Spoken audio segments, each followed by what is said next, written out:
Soybeans soaring again on Wednesday after that announcement of a 132,000 metric ton purchase by China. But beans have been on a roller coaster as of late. Clinton talks with Pete Meyer at this year's Top Producer Summit about what he's seeing in the markets right now.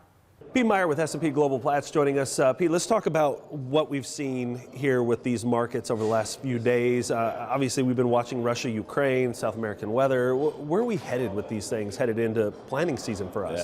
I really think the market structure is kind of unhealthy. I mean, and by that I mean, I'm not calling for a high, I'm not calling for a low, I'm not calling for anybody in between, because to be honest with you, if you said to me, hey Pete, give me a harvest price for corn, I could make a fundamental reason for $6 today, and I could make a fundamental reason for $4 at harvest. I can do it, and that's a rarity in our business as analysts, because usually we have a little bit more concrete information. As far as beans are concerned, though, you know, they're really the leader. Up 30 cents one day, down 25 today, up 30, down 25. It just feels a little bit like a FOMO trade, fear of missing out by the funds that want to get involved. But boy, oh boy, I don't like the market structure based on the fact that the funds are long, you know, 2 billion bushels of corn or 3 billion bushels of corn, and they're long another 1.5 billion bushels of soybeans.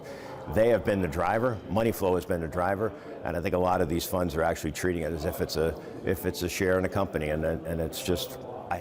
I don't know. I just don't like that. The market structure makes me very nervous. What do you think is the biggest risk here over the next few months as we kind of get ready to start planting this crop? Well, I think that the South American crop, Brazil, I mean, the 125 number that everybody was talking about was floating around the market before the WASDE. Everybody is kind of in agreement, and I think that the other presenters here will kind of agree with that, and we kind of agree with it. We think that, but that kind of limits your downside. Now we see that there's some talk of a force majeure on glyphosate. You know, what kind of impact is that going to have on corn yields this year? I tell you what, Clinton, I've been in the business a long time, and I've said to clients recently, I can't remember any time in the history of me doing this where there have been so many moving parts. Now you have interest rates going as well. Yeah. These are very difficult times for the farmer. Very difficult decisions have to be made. But you know what?